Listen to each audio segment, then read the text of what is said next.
Hey guys, hello everyone, welcome to part second of cancer video. And अगर आपने part 1 नहीं देखा तो फर्स्टली पहले वो पार्ट देख लो एंड उसके बाद इस पार्ट को कंटिन्यू करना, ठीक है।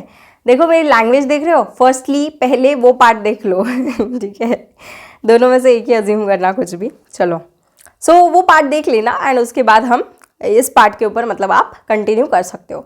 सो लास्ट पार्ट के अंदर हमने क्या डिस्कस किया था, दैट जो ट्यूमर एंड जो हमारा नॉर्मल बॉडी सेल होता है इसके बीच में डिफरेंस क्या होता है। दैट हमारा नॉर्मल बॉडी सेल जो होता है ये कंट्रोल्ड डिवीजन शो करेगा, वेराज जो ट्यूमर होता है ये अनकंट्रोल्ड डिवीजन शो करता है।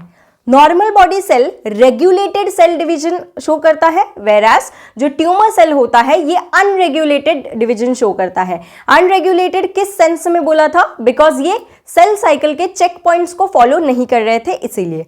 उसके बाद हमने देखा था नॉर्मल बॉडी सेल जो होती है ये अनडिफरेंशिएटेड स्टेटस से डिफरेंशिएटेड स्टेटस के अंदर जाती है, बट जो ट्यूमर सेल होते हैं ये इसके अपोजिट परफॉर्म करते हैं, यानी वो डिफरेंशिएटेड स्टेटस से अनडिफरेंशिएटेड स्टेटस के अंदर जाएंगे। उसके बाद ये तो हो गया प्रॉपर्टीज एंड डिफरेंस, ठीक है, tumour and normal body cell के बीच में। उसके बाद हमने देखा था दैट टाइप्स ऑफ ट्यूमर, दो टाइप के ट्यूमर हमने डिस्कस किए थे, एक होता है बिनाइन एंड एक होता है मैलिग्नेंट। उसके अंदर हमने देखा था बिनाइन ट्यूमर जो होता है ये कैंसरस नहीं होता एंड ज्यादा डेंजरस भी नहीं होता, बट जो मैलिग्नेंट ट्यूमर होता है ये कैंसरस होता है एंड बहुत ज्यादा डेंजरस होता है। अब देखो बिनाइन ट्यूमर जो होता है दैट इज लोकलाइज्ड या फिर रिस्ट्रिक्टेड होता है एक एरिया के अंदर, तो उसे हम सर्जरी के थ्रू रिमूव कर सकते हैं बॉडी के बाहर। मैलिग्नेंट ट्यूमर के अंदर ये चीज नहीं थी। मैलिग्नेंट ट्यूमर के अंदर क्या होता था, उनके अंदर एबिलिटी होती थी कनेक्टिव टिश्यू शीथ को टीयर अप करके ब्लड सर्कुलेशन के अंदर एंटर करने की, एंड इस फियर्ड प्रॉपर्टी को हमने बोला था मेटास्टासिस, जिससे ये ब्लड सर्कुलेशन के अंदर एंटर करते थे एंड वहां से ये दूसरे ऑर्गन तक पहुंचकर वहां पर नया कैंसर डेवलप कर देते थे, नया ट्यूमर डेवलप कर देते थे, ठीक है। सो ये चीज हमने कल डिस्कस की थी। अभी आज हम लोग डिस्कस करने वाले हैं एक डिफरेंस जो कि हमारे normal body cell and cancer के बीच में होता है। देखो कल मैंने आपको क्या बताया था, normal body cell and tumour के बीच का डिफरेंस, यानी उसके अंदर बिनाइन मैलिग्नेंट दोनों आ गए, बट आज मैं एक प्रॉपर्टी जो आपको बताऊंगी ये मैं बताने वाली हूँ नॉर्मल बॉडी सेल एंड जो मैलिग्नेंट ट्यूमर है यानी कैंसर, उसके बीच में डिफरेंस बताने वाली हूँ। यानी ये पॉइंट बिनाइन ट्यूमर का वैलिड नहीं है बिनाइन ट्यूमर के लिए, ठीक है। सो यहाँ पर एक प्रॉपर्टी हम लोग पढ़ने वाले हैं जिसका नाम है कॉन्टैक्ट इनहिबिशन, एंड ये प्रॉपर्टी को पढ़ने के बाद हम टाइप्स ऑफ कैंसर डिस्कस करेंगे। And types of cancer yes आज हो जाएगा, एंड उसके बाद हम लोग कार्सिनोजन भी डिस्कस करेंगे, यानी एजेंट्स जिसकी वजह से कैंसर होता है वो एजेंट्स डिस्कस करेंगे। सो लेट्स सी, चलो सो स्टार्ट करते हैं ऑफिशियली लेक्चर को। अभी तक तो मैंने बस आपको रिवाइज करवाया है, ठीक है। अभी कॉन्टैक्ट इनहिबिशन, देखो बायो इतना ब्यूटीफुल सब्जेक्ट क्यों है पता है, बिकॉज यहाँ पर ना ऐसे नाम से ही कुछ ना कुछ समझ में आ जाता है। जैसे देखो कॉन्टैक्ट इनहिबिशन, सो यहाँ पर क्या समझ रहा है आपको, कॉन्टैक्ट, ठीक है, यानी दो चीजें कॉन्टैक्ट में आएगी, एंड इनहिबिशन, इनहिबिशन यानी किसी चीज को रोकना। सो दो चीजें कांटेक्ट में आने की वजह से कुछ ना कुछ यहाँ पर इनहिबिट हो जाएगा, कुछ ना कुछ यहाँ पर स्टॉप हो जाएगा, इसे बोला जाता है कांटेक्ट इनहिबिशन। सो अंदाजा तो लगा सकते हैं ना यार, मतलब रियल मीनिंग हमें पता नहीं है कांटेक्ट इनहिबिशन का, बट वर्ड से हम पता लगा सकते हैं दैट ये क्या बोलना चाह रहा है, ठीक है। यानी कांटेक्ट यानी वो कांटेक्ट में आ रहे हैं एंड उसकी वजह से कुछ ना कुछ तो चीज स्टॉप हो रही है, कुछ ना कुछ चीज तो इनहिबिट हो रही है। सो कॉन्टैक्ट इनहिबिशन। सो ये चलो ये तो हो गया वर्ड से रिलेटेड। अभी हम डिस्कस करेंगे कि ये होता क्या है। सो हमारे ह्यूमन बॉडी के दो सेल्स अज्यूम करो, एक हो गया हमारा सेल नंबर ए मान लो, एंड दूसरा सेल हो गया हमारा सेल नंबर बी, ठीक है। हमने ह्यूमन बॉडी के सेल्स ले लिए, ऐसे सेल्स जो डिवाइड करते हो, ठीक है। कल मैंने आपको कैटेगरी बताई थी दैट 3 कैटेगरी के सेल्स आपको देखने को मिलेंगे हमारे बॉडी के अंदर। पहली वो कैटेगरी होती है ऐसे सेल्स जो बिल्कुल भी डिवाइड नहीं करते, दूसरी वो कैटेगरी होती है जिनके अंदर डिवीजन की एबिलिटी होती है बट वो क्विसेंट G0 स्टेज के अंदर एंटर करते हैं, एंड तीसरे वो सेल्स जो डिवाइड करते हैं। सो यहाँ पर ह्यूमन बॉडी के ऐसे दो सेल्स को अज्यूम करना है जो डिवीजन कर रहे हैं, ठीक है। तो मान लो ए सेल है हमारी ह्यूमन बॉडी की एंड बी सेल है, ये दोनों सेल डिवाइड कर रहे हैं। अब डिवीजन की वजह से होता क्या है, एक सेल से दो सेल पहले तो, ठीक है, एक सेल से दो सेल, फिर 2 से 4 ऐसे डिवाइड करते जाएंगे, राइट। सो मान लो ये ऐसे एक होता है ना 1 to 2, 2 to 4, 4 to ऐसे मल्टीप्लाई करते जाएंगे सेल्स। सो यहाँ पर मान लो ये आपका ए सेल जो है ये डिवाइड कर रहा है, सो इसने इसका नंबर इंक्रीज कर दिया। सो ये ए सेल के सेल्स हो गए। अब मान लो आपकी बी सेल जो होती है ये भी डिवाइड कर रही है एंड ये दोनों सेल्स पास में है, अज्यूम करो, ठीक है। सो ये आपके बी सेल्स के डिवीजन वाले सेल्स हो गए। तो ये आपका बी सेल डिवाइड करिए तो ये देखना बी सेल्स के डिवीजन वाले सेल्स। अब यहां पर हो क्या रहा है पता है, ये देखो यहां पर जो मैं ब्लैक से दिखा रही हूं यहां पर फोकस करना, ये चीज यहां पर क्या हो रहा है, ए सेल एंड बी सेल के जो डिवीजन वाले सेल्स है वो एक दूसरे के कांटेक्ट में आ रहे हैं। सो जब भी दो सेल हमारे बॉडी के अंदर डिवाइड करते हैं एंड डिवाइड करते टाइम जब मान लो ए सेल है, ए सेल डिवाइड कर रही है, बट डिवाइड करते टाइम अगर वो बी सेल के कांटेक्ट में आ गई, दूसरे सेल के कांटेक्ट में आ गई, तो वो ए सेल अपना डिवीजन रोक देगी। यानी दो सेल्स के कांटेक्ट की वजह से डिवीजन रुक जाएगा।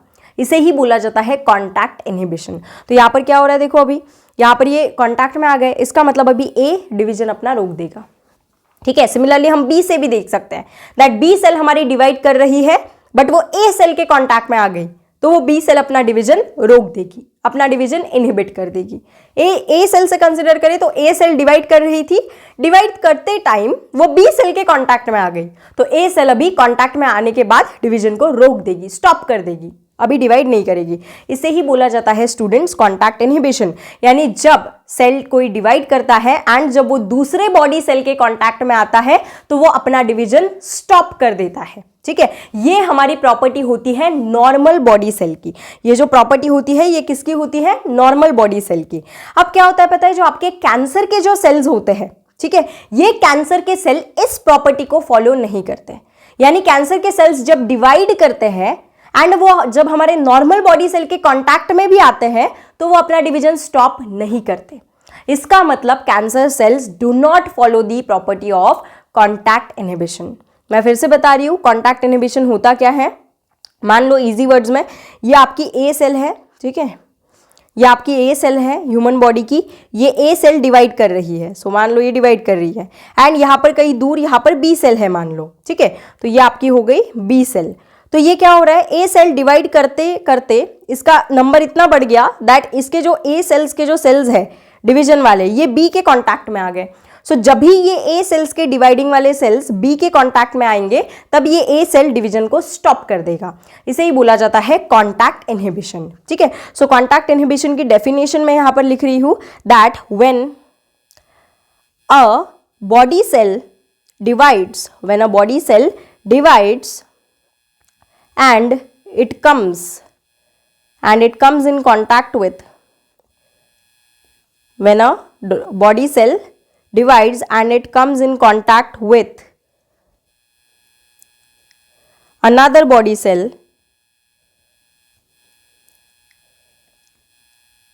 then it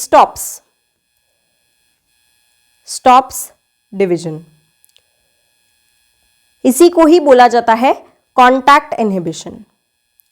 कांटेक्ट में आने की वजह से डिवीजन रुक गया, इसीलिए इसे बोला जाता है कांटेक्ट इनहिबिशन, ठीक है। सो या आई होप ये पॉइंट क्लियर है, यही मुझे आपको बताना था। सो ये जो प्रॉपर्टी होती है कांटेक्ट इनहिबिशन की, ये हमारे नॉर्मल बॉडी सेल्स फॉलो करते हैं। नॉर्मल बॉडी सेल्स ये प्रॉपर्टी को फॉलो करते हैं, विल फॉलो दिस प्रॉपर्टी। पर जो हमारे ट्यूमर सेल्स होते हैं, ट्यूमर के अंदर भी कैंसर वाले यानी मैलिग्नेंट ट्यूमर, ये इस प्रॉपर्टी को फॉलो नहीं करेंगे। So normal body cells will follow this property of contact inhibition. पर जो कैंसर सेल्स होते हैं या फिर मैलिग्नेंट ट्यूमर वाले सेल्स जो होते हैं ये इस प्रॉपर्टी को फॉलो नहीं करते। तो conclusion of the story is malignant tumour या फिर कैंसर डू नॉट फॉलो या फिर do not exhibit, cancer do not exhibit the property of contact inhibition. Cancer के जो सेल्स होते हैं, कैंसरस सेल्स, ये कांटेक्ट इनहिबिशन के प्रॉपर्टी को एग्जिबिट नहीं करते। This is the conclusion. और ये आपका एक डिफरेंस भी हो गया normal body cell and cancer का। हमने कल एग्जिबिशन लिख दिया था, ठीक है, कल हमने क्या किया था, कल हमने 3 डिफरेंसेस देख लिए एंड आज ये चौथा डिफरेंस है, बट ये malignant tumour and normal body cell के बीच में डिफरेंस हमने देखा। सो आई होप ये पॉइंट आपको क्लियर है that cancer cell contact inhibition की प्रॉपर्टी को शो नहीं करेंगे। ठीक है, अब हम जाएंगे हमारे next topic of this lecture, जो कि है टाइप्स ऑफ कैंसर। ठीक है, क्या देखने वाले हैं अभी हम, टाइप्स ऑफ कैंसर या फिर टाइप्स ऑफ मैलिग्नेंट ट्यूमर। सो यहां पर हम देखेंगे टाइप्स ऑफ कैंसर के बारे में। टाइप्स ऑफ कैंसर अभी हम लोग डिस्कस करने वाले हैं। ठीक है, सो बहुत सारे टाइप्स के कैंसर होते हैं। देखो, ऐसा नहीं है कि 4-5 नाम होंगे, बहुत सारे कैंसर होते हैं।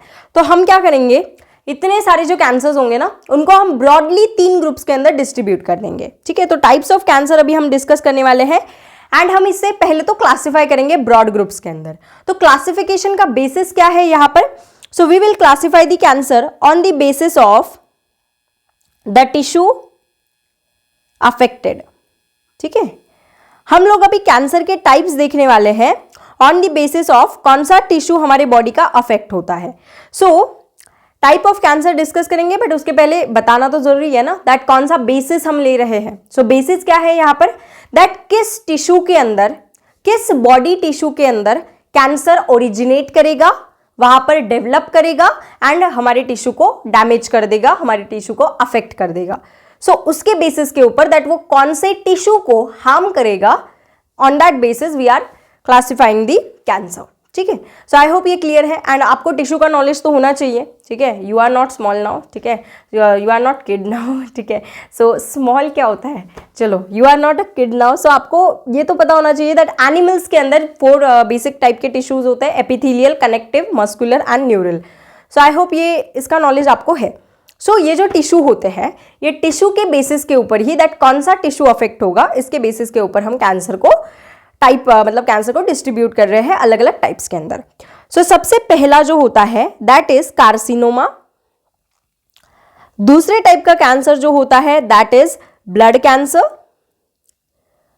तीसरा जो कैंसर होता है दैट इज सार्कोमा। ठीक है, सो ब्रॉडली ये 3 टाइप्स के कैंसर होते हैं, carcinoma, blood cancer and sarcoma. अब बाकी जितने भी कैंसर होंगे ये सारे इस कैटेगरी के अंदर फिट इन हो जाएंगे। सो कार्सिनोमा, सबसे पहले तो कार्सिनोमा से स्टार्ट करेंगे। अब देखो, कार्सिनोमा वो कैंसर होता है जो हमारे एपिथेलियल टिश्यू को अफेक्ट करता है, यानी ऐसा कैंसर है कार्सिनोमा जो एपिथेलियल टिश्यू के अंदर ओरिजिनेट करेगा, एपिथेलियल टिश्यू के अंदर ही डेवलप करेगा एंड एपिथेलियल टिश्यू को वो डैमेज कर देगा। सो कार्सिनोमा ये मोस्ट कॉमन टाइप का कैंसर है। सबसे पहला पॉइंट तो आपको ये याद रखना है दैट सबसे कॉमन टाइप का कैंसर, यानी जितने भी कैंसर है उसमें से 70 to 80% केसेस कार्सिनोमा के ही होते हैं। यानी ये कार्सिनोमा जो है this is the most common type of cancer. Most common type of cancer आपका कार्सिनोमा होता है। सो कभी भी अगर किसी ने आपसे पूछा दैट सबसे कॉमन कैंसर कौन सा है तो दैट इज कार्सिनोमा। ठीक है, नाउ ये जो कार्सिनोमा होता है ये किस टिश्यू को अफेक्ट करता है, एपिथेलियल टिश्यू को अफेक्ट करता है। सो ये एपिथेलियल टिश्यू को डैमेज करेगा, एपिथेलियल टिश्यू को ये अफेक्ट करेगा। एपिथेलियल टिश्यू की नॉलेज आपको होनी चाहिए दैट ये वो टिश्यू होता है जो हमारे बॉडी के, हमारे जो ऑर्गन्स होते हैं उनकी कवरिंग एंड लाइनिंग को फॉर्म करते हैं। ये तो पता ही होगा दैट एपिथेलियल टिश्यू कहाँ पर प्रेजेंट होते हैं, covering and lining of organs. ठीक है, इसीलिए एपिथेलियल टिश्यू का ओरिजिनेशन पॉइंट क्या होता है, एक्टोडर्मल जर्म लेयर से ओरिजिनेट करेगा एंड एंडोडर्मल। ये साइड बाय आपको बहुत ज्यादा बेसिक है, ये आपको आना चाहिए, इसलिए मैंने यहाँ पर लिख दिया रिकॉल करने के लिए। ठीक है, बाकी कार्सिनोमा क्या होता है, ये आपका मोस्ट कॉमन टाइप का कैंसर है। उसके बाद कार्सिनोमा किस टिश्यू को अफेक्ट करता है, एपिथेलियल टिश्यू को अफेक्ट करता है। एपिथेलियल टिश्यू कहाँ प्रेजेंट होता है, तो हमारे ऑर्गन के जो कवरिंग एंड लाइनिंग होती है वहां पर एपिथेलियल टिश्यू प्रेजेंट होता है। इसका मतलब एपिथेलियल टिश्यू का ओरिजिनेशन पॉइंट क्या है, ectodermal and endodermal in origin. अब कार्सिनोमा जो होगा इसके अंदर बहुत सारे एग्जाम्पल्स हैं। ठीक है, तो एग्जाम्पल्स मैं आपको बताती हूँ। सबसे पहले तो ब्रेस्ट कैंसर। ठीक है, जो ब्रेस्ट कैंसर होता है फीमेल्स के अंदर, एग्जाम्पल्स लिख रही हूँ कार्सिनोमा के। ठीक है, एग्जाम्पल्स, ब्रेस्ट कैंसर जो होता है फीमेल्स के अंदर ये कार्सिनोमा के अंदर आता है, कार्सिनोमा के कैटेगरी के अंदर। उसके बाद जो लंग कैंसर होता है ये भी कार्सिनोमा के कैटेगरी के अंदर आता है। मेल्स के अंदर जो प्रोस्टेट कैंसर होता है, प्रोस्टेट ग्लैंड होती है ना मेल्स के अंदर, उसका कैंसर यानी प्रोस्टेट कैंसर, ये जो होता है ये भी आपका कार्सिनोमा का ही एग्जाम्पल है। देन फीमेल का जो सर्विक्स पार्ट होता है, वैजाइना से पहले जो सर्विक्स पार्ट होता है वहां पर जो कैंसर होता है that is cervical cancer, this is the example. Then आपका ओरल कैंसर, ठीक है, ओरल कैंसर जो होता है ना टोबैको च्यूइंग की वजह से and all, so that oral cancer. उसके बाद पता है मैं आपको बताऊंगी वैसे सामने, बट जो हमारे तीत होते हैं हमारे, यानी जिनके हार्ड तीत होते हैं ना, बहुत ज़्यादा ऐसे शार्प तीत होते हैं, वो शार्प तीत की वजह से भी कैंसर होता है, टंग कैंसर होता है वो, ठीक है, टंग को जो होती है हमारी टंग को भी कैंसर होता है शार्प तीत की वजह से, ऐसी भी स्टडीज आई है, वो हम देखेंगे अभी। सो breast cancer, lung cancer, prostate, उसके बाद स्किन कैंसर, ये सारे के सारे कैंसर आपके इसी कैटेगरी के अंदर आते हैं स्टूडेंट्स, ठीक है, कौन से, कार्सिनोमा के कैटेगरी के अंदर। एक और होता है जिसको हम बोलते हैं एडिनो कार्सिनोमा। ये जो कैंसर होता है ये आपका होता है ग्लैंड्स का कैंसर, यानी जो आपके बॉडी के अंदर ग्लैंड्स प्रेजेंट होती है ना, जैसे पिट्यूटरी ग्लैंड, थायराइड ग्लैंड, उसके बाद किडनी के ऊपर जो ऐसी टोप लाइक होती है एड्रीनल ग्लैंड, राइट। सो ये सारे ग्लैंड्स का जो कैंसर होता है उसे बोला जाता है एडिनो कार्सिनोमा। सो एडिनो कार्सिनोमा क्या है, इट इज दी, बाप रे, it is the cancer of glands, ठीक है। जब होता है ना, थोड़ी सी एनर्जी आपको लो लग रही होंगी मेरी, बट होता है कि आई एम सिक, ठीक है, वो समझ ही रहा होगा आपको, बट या तो इसीलिए, बट एडजस्ट करना थोड़ा। सो कैंसर ऑफ ग्लैंड्स, ग्लैंड्स का जो कैंसर होता है हमारे बॉडी के अंदर, जैसे कि पिट्यूटरी ग्लैंड को कैंसर हो गया, ठीक है, उसके बाद थायराइड ग्लैंड होती है, थायराइड ग्लैंड। सो हमारे ग्लैंड्स का जो कैंसर होता है वो एडिनोकार्सिनोमा होता है। सो थायराइड ग्लैंड, उसके बाद एक और चीज़ मुझे याद आई थायराइड ग्लैंड से, दैट ना लोग होते हैं ना, आपने सुना होगा कि अरे तिला थायराइड झाला, मतलब this is the Marathi language, पता ही होगा आपको कि सुना होगा ना दैट अरे तिला थायराइड आहे ठीक है। तो बहुत फनी लगता है मुझे ये जब मैं सुनती हूँ। फनी क्यों? बिकॉज थायराइड तो सबके पास है, थायराइड ग्लैंड है, राइट। थायराइड आपके पास भी है, मेरे पास भी है, सबके पास होती है थायराइड। तो ये ऐसे क्यों बोलतात तिला थायराइड झाला? थायराइड आहे सगळ्यांकडे ऑलरेडी, बट ठीक है। सो थायराइड का क्या होता है ना, वो थायराइड को कभी कभी इन्फेक्शन हो जाता है, तो फिर वो जो टेस्ट वगैरह परफॉर्म करते हैं तो तब वो बोलते हैं कि थायराइड झाला, थायराइड झाला, बट थायराइड आहे ऑलरेडी, मेरे पास भी है, आपके पास भी है, सब ग्लैंड है वो, ठीक है। सो वो उसके इन्फेक्शन को, जैसे मैंने एक वीडियो भी बनाया था इसके ऊपर, बट थायराइड का मैंने नहीं बताया था, बट ये भी उसके अंदर ऐड कर दो। दैट कभी भी अगर आपने किसी से सुना ना दैट अरे तिला थायराइड आहे, तो आपने ये बोलना है दैट थायराइड सबके पास है, थायराइड सर्वांकडेच असतो, ठीक है। तो त्याला इन्फेक्शन झालं असेल हे सांगा तुम्ही, पण थायराइड ग्लॅंड सर्वांकडेच आहे, ठीक है। सो ये उसके बाद मैंने टॉन्सिल्स का बताया था दैट अरे टॉन्सिल आले, टॉन्सिल सर्वांकडे असतात ऑलरेडी। उसके बाद मला अपेंडिक्स झाला, अपेंडिक्स सगळ्यांकडे आहे ऑलरेडी। अपेंडिसाइटिस म्हणा, अपेंडिसाइटिस झालं, टॉन्सिलाइटिस झालं, हे काय असते? टॉन्सिल आहे, ठीक है। ये मराठी में हो गया थोड़ा, बट येस मैंने सुना है ये, इसीलिए मैंने आपको बता दिया दैट जनरल डेली लाइफ में मैं सुनती हूँ ऐसी चीज़ें, तो इसलिए सोचा बता दूँ। चलो, एडिनोकार्सिनोमा क्या होता है? ये होता है ग्लैंड का कैंसर, यानी जो भी हमारी ग्लैंड्स होती है, जैसे थायराइड ग्लैंड, उसके बाद जो किडनी के ऊपर जो ग्लैंड होती है ऐसे टोप जैसी बैठी हुई, जिसे हम बोलते हैं एड्रीनल ग्लैंड। सो एड्रीनल ग्लैंड, यहाँ पर भी कैंसर हो सकता है। सो ये ग्लैंड्स का जो कैंसर होता है इसे एक स्पेसिफिक नाम दिया गया है, दैट इज एडिनोकार्सिनोमा। बट ये किसका टाइप है? कार्सिनोमा का ही टाइप है, उसके अंदर ही आता है ये, ठीक है। आई होप ये पॉइंट क्लियर है। तो देखना, कार्सिनोमा हमने डिस्कस कर लिया, बस इतना ही है। सो हम देख रहे हैं टाइप ऑफ कैंसर किसके बेसिस के ऊपर? On the basis of tissues affected, ठीक है। तो उसके अंदर कार्सिनोमा ये मोस्ट कॉमन टाइप का कैंसर होता है, ठीक है। यानी जब भी आपने अगर किसी से सुना दैट अरे उसको कैंसर हो गया, तो मोस्ट ऑफ द टाइम ये कार्सिनोमा ही होता है, बिकॉज ये most common type of cancer होता है। 70 to 80 टाइम्स इसके ही केसेस आपको देखने को मिलेंगे। ये जो होता है कार्सिनोमा, ये किस टिश्यू को अफेक्ट करता है? बॉडी के एपिथेलियल टिश्यू को अफेक्ट करता है। एपिथेलियल टिश्यू वो टिश्यू होता है जो हमारे बॉडी के ऑर्गन्स के कवरिंग एंड लाइनिंग के अंदर प्रेजेंट होता है। यानी इसका ओरिजिनेशन पॉइंट क्या होता है? एक्टोडर्मल जर्म लेयर या फिर एंडोडर्मल जर्म लेयर। उसके बाद कार्सिनोमा के एग्जाम्पल्स, ब्रेस्ट कैंसर होता है। अब हाँ, और एक चीज, हमारे वर्ल्ड के अंदर, हमारे पूरे ग्लोब के अंदर सबसे ज्यादा जो वुमेन को जो कैंसर होता है, फीमेल्स में जो सबसे ज्यादा कैंसर होता है वो ब्रेस्ट कैंसर होता है। उसके बाद वर्ल्ड में सबसे ज्यादा मेल्स में जो कैंसर होता है वो लंग कैंसर होता है।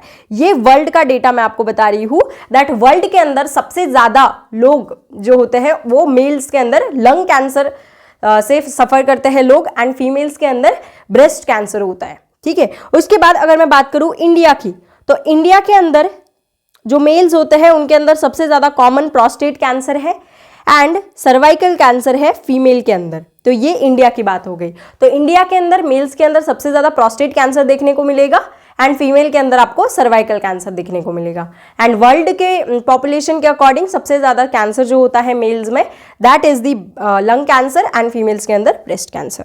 आई होप ये डेटा भी अगर आप याद रख सकते हो तो रख दो।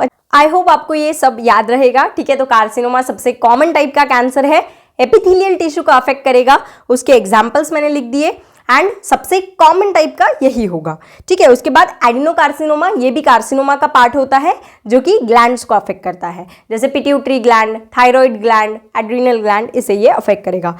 अब जो नेक्स्ट कैटेगरी है हमारी कैंसर की दैट इज ब्लड कैंसर। ठीक है, अब ब्लड कैंसर के अंदर भी फर्दर हम लोग 3 टाइप के सब कैटेगरीज देखेंगे, यानी ब्लड कैंसर जो होता है उसके अंदर भी 3 टाइप के ब्लड कैंसर होते हैं।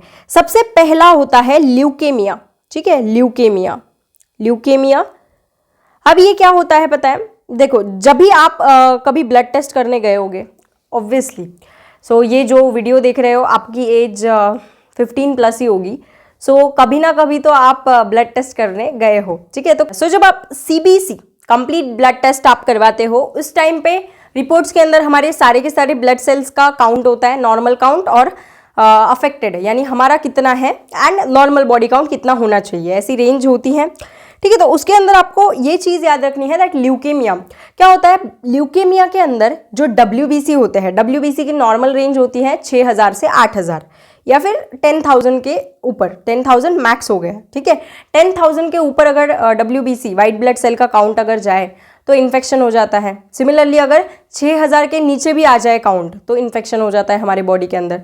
सो वो हमें उस CBC रिपोर्ट के अंदर दिख जाता है कंप्लीट ब्लड काउंट के अंदर दैट अगर WBC की जो रेंज है ये 6000 से 8-9 के बीच में होनी चाहिए। ठीक है, अगर इससे बढ़ी या फिर इससे कम भी हुई इस रेंज से, सो हमारे बॉडी के अंदर इन्फेक्शंस होते हैं, हमें ये तो आपको पता है।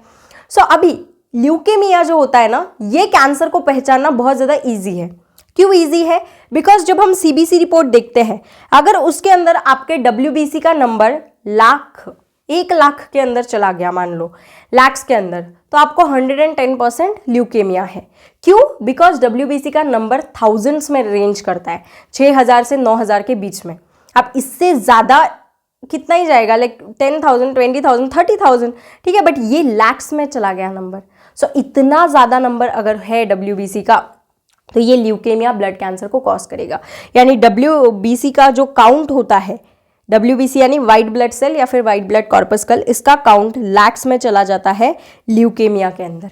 ठीक है, इतना डेंजर कैंसर होता है। अब आप कभी कभी आपको ये क्वेश्चन भी अराइज होता होगा दैट WBC जो होते हैं ये हमारे बॉडी के अंदर फाइटिंग वाले सेल्स होते हैं, यानी ये क्या करते हैं, हमारी बॉडी के इन्फेक्शंस जो होते हैं उनसे फाइट करने में हेल्प करते हैं। सो अगर WBC का काउंट लैक्स में चला गया तो अच्छी चीज़ है, हमारी बॉडी का डिफेंस बढ़ेगा, बट ऐसी चीज़ नहीं होती। WBC का काउंट ये जो लैक्स में जाता है ये WBC एबनॉर्मल होती है, नॉर्मल WBC नहीं होती है। ये जो WBC काउंट जो लैक्स में जा रहा है ये एबनॉर्मल WBC होती है, यानी ये हमारे किसी काम के नहीं आने वाली, यानी ये इन्फेक्शन से फाइट नहीं करेगी। ठीक है, सो एबनॉर्मल WBC होती है, इमेच्योर WBC होती है, ये किसी काम की नहीं है डिफेंस में। ठीक है, सो ये होता है ल्यूकेमिया। सो ब्लड कैंसर का पहला पार्ट हमने देख लिया, पहला टाइप दैट इज ल्यूकेमिया। ठीक है, ल्यूकेमिया कब होता है, जब WBC का नंबर लैक्स में चला जाए। अब WBC भी हमारे पास 2 टाइप्स के होते हैं, मतलब वैसे तो 5 टाइप के होते हैं, बट ए ग्रैनुलोसाइट ये डिस्ट्रीब्यूशन आपको पढ़ना है 11th क्लास के लेक्चर्स में। बट या तब तक के लिए इतना याद रखो दैट जो WBC होते हैं वो टोटल 5 टाइप के होते हैं, न्यूट्रोफिल्स, एसिडोफिल, बेजोफिल, उसके बाद ये होते हैं ए ग्रैनुलोसाइट के अंदर सॉरी ग्रैनुलोसाइट के अंदर न्यूट्रोफिल्स, एसिडोफिल, बेसोफिल, एंड जो ए ग्रैनुलोसाइट होते हैं उनके अंदर 2 आते हैं, मोनोसाइट्स एंड लिम्फोसाइट। बेसिक है, पता होना चाहिए। तो जो ए ग्रैनुलोसाइट वाले हैं, that is monocyte and lymphocyte, ये WBC जो होते हैं इनके नंबर्स अगर बढ़े तो वहां पर स्पेशल नाम दिया जाता है, that is monocytic leukaemia. So monocytic leukaemia क्या होता है? वो ल्यूकेमिया जो मोनोसाइट्स को अफेक्ट करे। एंड दूसरा होता है आपका लिम्फोब्लास्टिक ल्यूकेमिया। अब लिम्फोब्लास्टिक ल्यूकेमिया क्या होता है?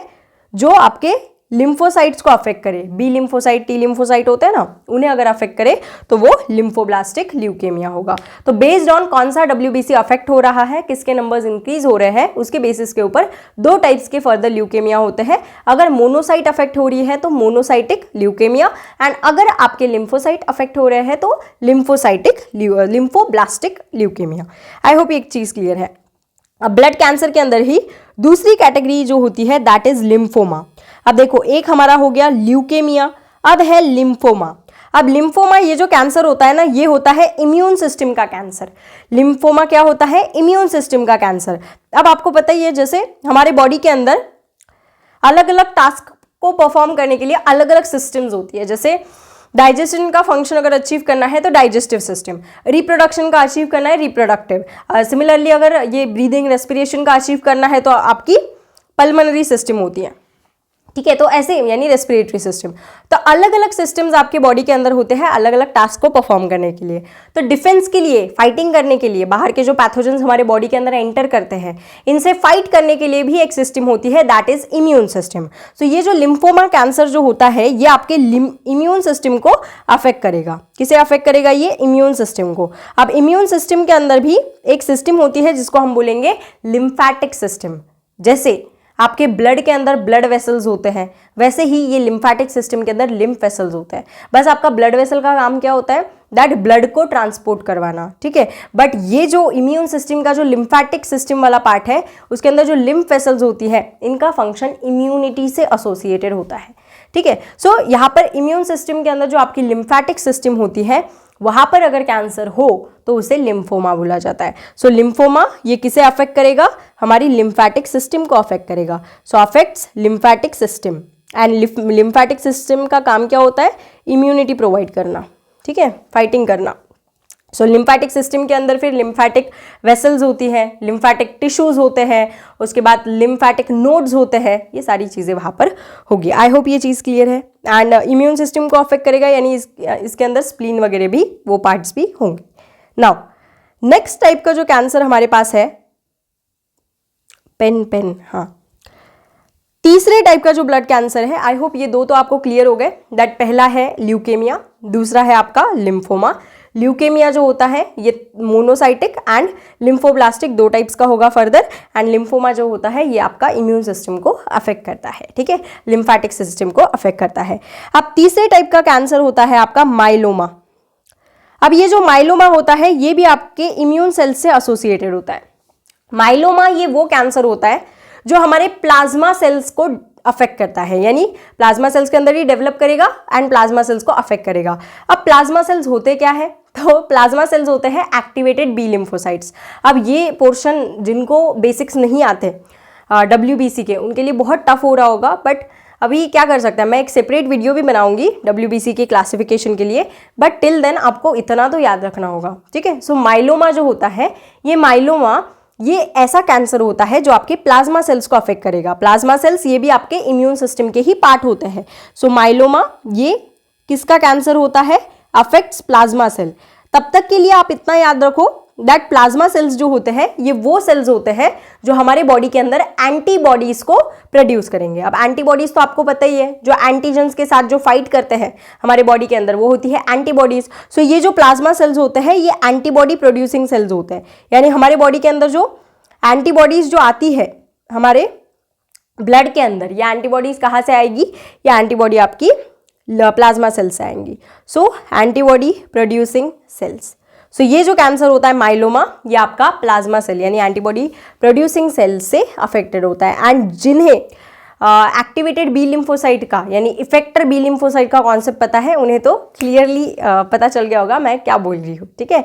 सो प्लाज्मा सेल्स का ही दूसरा नाम होता है इफेक्टर बी लिम्फोसाइट्स या फिर simply activated B lymphocyte. I hope आपको ये पूरा का पूरा क्लासिफिकेशन क्लियर है। हमने 2 टाइप्स के कैंसर देख लिए, एक हमने देख लिया कार्सिनोमा, उसके अंदर जितने भी आते हैं, दूसरा हमने देख लिया ब्लड कैंसर। ब्लड कैंसर के अंदर हमने 3 टाइप्स के देख लिए, एक हमने देखा ल्यूकेमिया, दूसरा था लिम्फोमा एंड तीसरा था माइलोमा। अभी जो तीसरी कैटेगरी है हमारी दैट इज सार्कोमा, ये हमारा डिस्कस करना बाकी है। यहाँ पर थोड़ा मेसअप हो गया है बट मैं रिवीजन जब करूंगी तब आपको ये क्लियर हो जाएगा। तो अभी हम 3rd कैटेगरी देखेंगे कैंसर की, broad category that is sarcoma. ठीक है, सो यहाँ पर देखते हैं सार्कोमा क्या होता है। सो सार्कोमा जो होता है ये आपका कैंसर होता है कनेक्टिव टिश्यू का, यानी ऐसे टाइप का कैंसर जिसके अंदर आपके कनेक्टिव टिश्यू अफेक्ट होंगे उसे सार्कोमा बोला जाएगा। सो अफेक्ट्स दी कनेक्टिव टिश्यू। अब कनेक्टिव टिश्यू के अंदर बहुत सारी चीजें होती है, ठीक है, जैसे कनेक्टिव टिश्यू के अंदर आपका बोन होगा, ठीक है, हड्डी, ठीक है, तो बोन का जो कैंसर होगा उसे बोला जाएगा ऑस्टियोसार्कोमा। अब देखो ऑस्टियो ये वर्ड किससे एसोसिएटेड है, बोन से, एंड सार्कोमा बिकॉज ये कनेक्टिव टिश्यू का कैंसर है इसीलिए। सो सार्कोमा ये वो कैंसर होता है जो कनेक्टिव टिश्यू को अफेक्ट करता है। कनेक्टिव टिश्यू के अंदर एग्जाम्पल हो गया बोन, ठीक है, bone is a type of connective tissue, तो बोन को जो अफेक्ट करेगा दैट इज ऑस्टियोसार्कोमा नाम का कैंसर। उसके बाद कार्टिलेज के अंदर भी कैंसर हो सकता है, कार्टिलेज भी एक कनेक्टिव टिश्यू है, तो कार्टिलेज का जो कैंसर होता है दैट इज कॉन्ड्रोसार्कोमा। ठीक है, सो कॉन्ड्रो वर्ड कार्टिलेज से एसोसिएटेड है एंड सार्कोमा क्यों, बिकॉज ये कनेक्टिव टिश्यू को अफेक्ट कर रहा है। उसके बाद सिमिलरली ऑस्टियो वर्ड किससे एसोसिएटेड होता है, आपके बोन, हड्डी से एसोसिएटेड होता है। अब मसल भी कनेक्टिव टिश्यू है, तो मसल के अंदर अगर कैंसर हो तो इसे बोला जाएगा मायोसार्कोमा, मसल वाला कैंसर। ठीक है, उसके बाद अगर आपके जो एडिपोस टिश्यू होता है, एडिपोस टिश्यू यानी आपके बॉडी के ऊपर जो फैट्स होते हैं, ये फैट्स के ऊपर भी कैंसर हो सकता है। सो अगर एडिपोस टिश्यू के ऊपर कैंसर हो गया, एडिपोस टिश्यू के ऊपर फैट्स होते हैं एंड फैट से एसोसिएटेड वर्ड क्या होता है, लाइपो। सो इसे बोला जाएगा फिर लाइपोसार्कोमा। क्या बोला जाएगा इसे, लाइपोसार्कोमा बोला जाएगा, लिपो या फिर लाइपो। सो ये 4 एग्जांपल्स हो गए आपके सार्कोमा के। सो सार्कोमा वो कैंसर होता है जो कनेक्टिव टिश्यू को अफेक्ट करता है। कनेक्टिव टिश्यू के एग्जांपल्स हो गए बोन, तो बोन के अंदर अगर कैंसर हो गया तो ऑस्टियोसार्कोमा, कार्टिलेज के अंदर अगर हो गया तो कॉन्ड्रोसार्कोमा, मसल्स के अंदर हो गया तो मायोसार्कोमा एंड अगर एडिपोस टिश्यू के अंदर हो गया तो लाइपोसार्कोमा। अब ये वर्ड्स देखना, ऑस्टियो वर्ड ये आपका बोन से एसोसिएटेड होता है, कॉन्ड्रो वर्ड ये आपका कार्टिलेज से एसोसिएटेड होता है, मायो वर्ड ये आपका एसोसिएटेड होता है मसल से एंड एडिपोस टिश्यू जो होता है इसके अंदर आपके फैट स्टोर होते हैं, फैट स्टोर होते हैं यानी आपके लिपिड्स स्टोर होते हैं। ठीक है, इसीलिए इसे क्या बोला जाता है, लाइपोसार्कोमा बोला जाता है। ठीक है, एंड सार्कोमा क्यों लिखा है सबके सामने, बिकॉज ये कनेक्टिव टिश्यू है ना, सारे बोन, मसल, कार्टिलेज, उसके बाद एडिपोस टिश्यू, ये सारे कनेक्टिव टिश्यू होते हैं। आई होप आपको ये पूरी कैटेगरी कैंसर की समझ में आ गई। बस हमें इतना ही पढ़ना है आज।